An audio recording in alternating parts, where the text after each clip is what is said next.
Hi everyone. So today we'll be looking at what a business rule is. So before we go into starting business rule, let's just discuss what exactly it can do. I'm just on an entity, right? You can click on an entity and go to business rules, or directly click on an entity itself. Instead of from the drop down, you can go from here on this right hand side. It's called customization. Inside that, you can go to business rules. Now let's create a new business rule, and when you click on it, I'll explain what exactly each component is. So if you click on this drop and down arrow, it brings up the name of the business rule, the description of the business rule, the components it has, and the validate. You can do a validation if your business rule is correct or not. You can do a save on the right, and again you can change the scope and do a help and go to properties and do a bunch of stuff. So in properties, you'll see I don't see anything in properties, because if I add a component, then only it's the components properties I'm going to see. And in here you will see the flow of your business rule in form of texts. Before we go deeper, let's just discuss one basic thing. I will encourage you to just rename this and save it with appropriate names, because if you are a developer, you will be told to save it with appropriate names. If you don't, let me tell you what will happen. You will not be able to change it. It's very buggy. So even if you save and try to change it afterwards, the name won't change. Even the name will change here, and then it might not trigger your business rule. So there are a bunch of complications which can come up, so make sure to rename it. Let's just rename set preferred method of contact for this instance. Let's go to entity, and in entity you'll see entity all forms information. Let me tell you the basic details.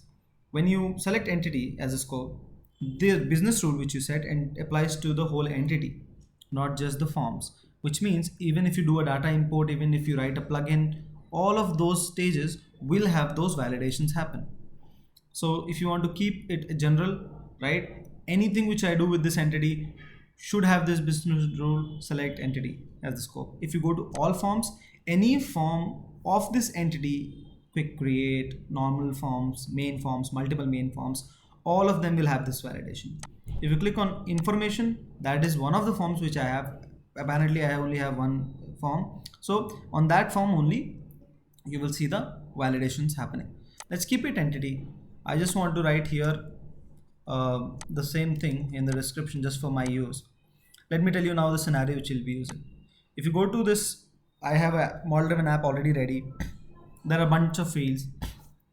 If you're following me from the lectures which I have uploaded, you will see that this is the same app which we built in the past lecture. So let's see here. We have an email field, right? We have a phone number field, and then we have a preferred method of contact. What I want to do is, when my email and phone has value, I want to set this as phone number. Okay, this could come up as a actual requirement when you're working on business rules. This is very general requirement. But let's discuss what happens if you don't only have phone number or you only have email. Let's assume we only have email. I want this to be email. But if I don't have email and phone number is there, I want this to set to phone number. Okay, we can do one more thing. Like if nothing is there, we can clear the value and make it blank. So if I don't have email and phone number, we can make this as blank, right? Like this, okay, as null. So let's create a business rule for the same. Go to your business rule dialog, click on this condition. Now, as I said I don't see properties in the beginning of the video. I told you that properties is blank because I've not selected any component. Now I have selected a component. Also, you can create components from this add block here as well. You can take a screenshot of it, what your flow looks like, what your business rule is like, and you can copy elements also. Anyways, that's very generic and basic things. You can play around with that. Let's just go to the actual working. So I'll say if, so you have to write an algo first of all. So my algo would be if email and phone number both have value, then set it to phone, as I discussed earlier. If it fails, let's assume if they don't have value, both of them, what should happen if email only has value? So we'll write a validation like if both have value, set to phone, else if email has value, then only set email. If only phone has value, then only set phone. If none have value, make it clear. That's our whole flow. Let's just write it down here. If email and phone have value, right? Simple.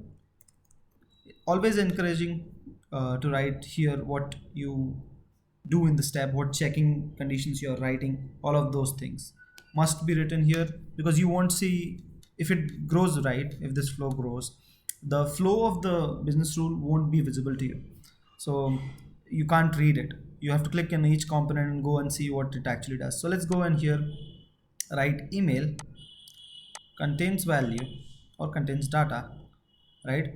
Add a new condition, right? Go to entity scope, select the field. If the phone number also contains data, and there is this and, right? I want to do and if both have values. That's why my rule is and. It's basic programming. You can see the conditions here. If email contains data and phone number contains data, click on apply. Don't forget to click apply. If you don't click apply, your changes will not save. That will be a nightmare for you. You will be just struggling to add in components. Let's assume both have values. As I said, set field value is one of the components which we can use to set values to fields. So I will write here set PMC, short form for preferred method of contact. Set PMC of which field? PMC. Value to phone. As I said, if both have value, set it to phone. Right? Let's click on apply. If you don't save up, do apply, it basically saves your progress. Set apply, set field value is one of the components. Conditions we already discussed. It's a if else condition. Recommendation we will come to. Okay, we will talk about this later.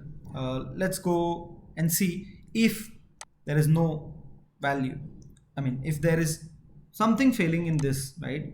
Either my email not has value or phone number doesn't have value. Let's write a condition here. If email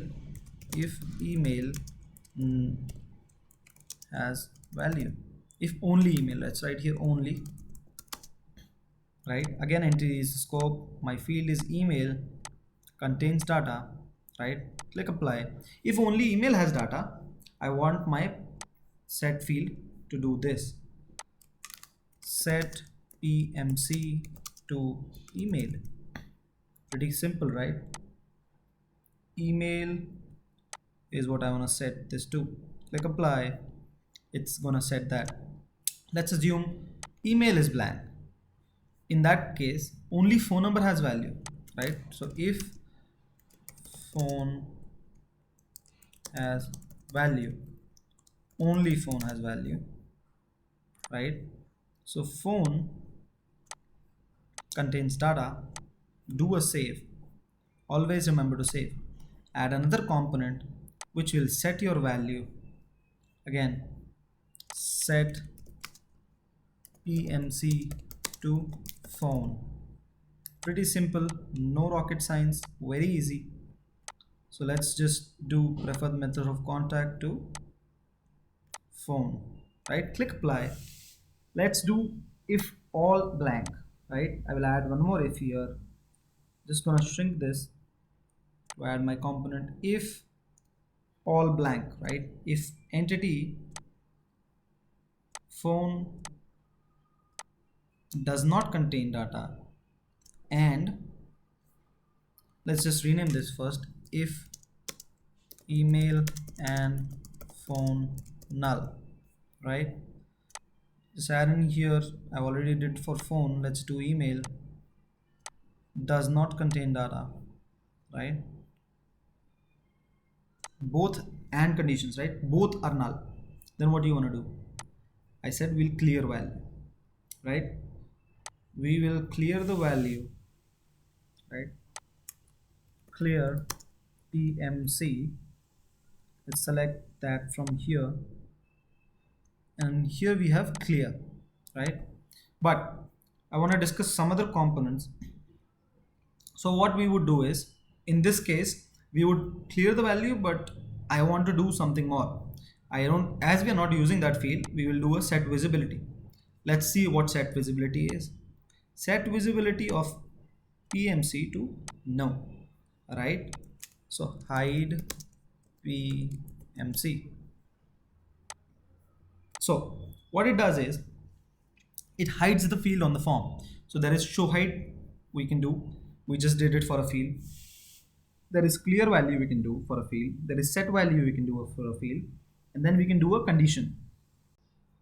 Now, we have shown and hidden the field over here if all is null. We want to copy this element and show the field at all the places where there is value, right? Let's just paste it there. I just clicked on copy. Okay, and then click on paste and paste it over here and just make it as yes and show, right? Click on apply, and then we will copy this element and then click on paste and paste it all places. Again paste and then paste it over here. Click apply, right? And then click on save. So all of the places where we are putting values in, we would like to show the field first and then put values, because we have just hidden it if there is no value. Then do activation. So now it is activated. Now our job is here to do a control F5 for a hard reload, or control R you can do for normal reload, or just do control F5 or command F5 as we are doing a empty cache and hard reload. Let's just see our rule in action. So what we're gonna do is, currently we have both values in email and phone. We're gonna clear the value of phone and see that it changes to email because we wrote so. Let's just add in, again phone and email, it changes to phone. Let me just do this, clear this value, it becomes email again, clear this value, and it becomes hidden and null. Now let's see if it comes back again if I put in phone number. Yeah, it does, and the default value is phone number. So this was a quick introduction of business rules and what they can do. And if you want more videos, you could definitely let me know what type of videos you would like, especially in terms of Power Apps, if you want a React JS tutorial or any other things. Thank you for watching. Have a great one. If you like this video, subscribe. Take care. Bye bye.